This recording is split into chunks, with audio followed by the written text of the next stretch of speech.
le rapport Odora avait pour objectif d'analyser la diversité des espaces ruraux européens, à la fois dans une dimension comparative entre les espaces européens à un niveau NUTS 3, c'est-à-dire au niveau département par exemple pour la France, d'en tracer les trajectoires de développement et de donner un certain nombre de perspectives politiques.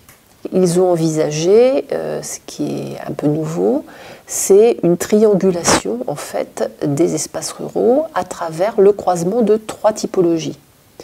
L'une qui est relativement classique, qui est celle qui a été développée par le CDE sur l'accessibilité des espaces ruraux en fonction de la distance en temps à des points d'agglomération. L'autre sur les structures économiques des espaces ruraux. Et ensuite, une 3e typologie qui était celle d'une performance économique de ces espaces-là.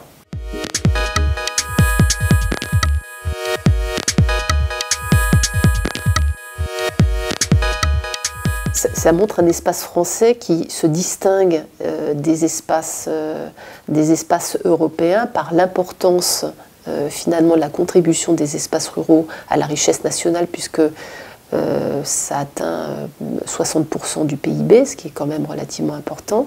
Ces 60% sont liés aussi à la définition retenue pour les espaces ruraux. Donc dans cette étude, on limite l'espace urbain pour mettre l'accent effectivement sur les différents types d'espaces ruraux. Et donc ce qu'il faut retenir, ce n'est pas 60% le chiffre, c'est la contribution non négligeable des espaces ruraux au développement.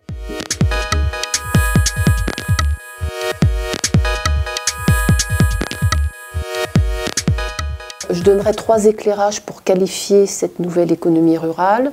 La première, c'est prendre en compte effectivement ces éléments intangibles, ces capacités à la coopération en particulier.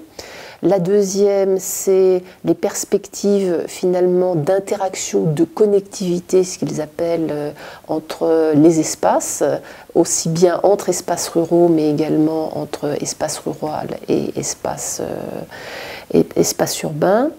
Et la 3e dimension est effectivement finalement le renouveau de développement des espaces ruraux à travers de nouvelles sources productives, par exemple énergétiques. Je pense au renouvellement de certaines filières productives comme le bois énergie ou bien la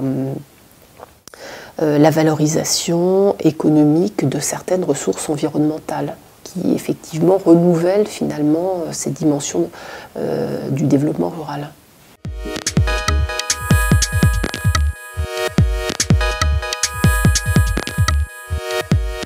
L'étude a un a priori, c'est-à-dire s'interroger sur la diversité rurale et sur l'importance et finalement la dimension centrale des espaces ruraux dans la cohésion régionale et européenne. Quelles options politiques on va prendre pour essayer d'aller vers un accroissement de cette cohésion au sein des espaces ruraux, mais aussi entre espaces ruraux et le reste de l'espace urbain.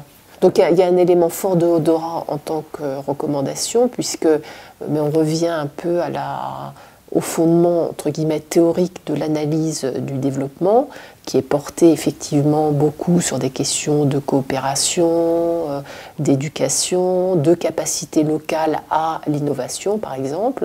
On n'est plus, comme on disait dans les années 70, dans du développement local uniquement centré sur le petit, le micro, le proche, mais que finalement on a une articulation entre une mondialisation de l'économie, des grands enjeux, des grands flux dans lesquels les espaces ruraux sont partie prenante. Donc on a vraiment à la fois en tension cette économie globale et puis des capacités locales qui vont faire qu'à un moment, effectivement, on se mobilise, on sait faire réseau on coopère à travers des questions, des projets de développement.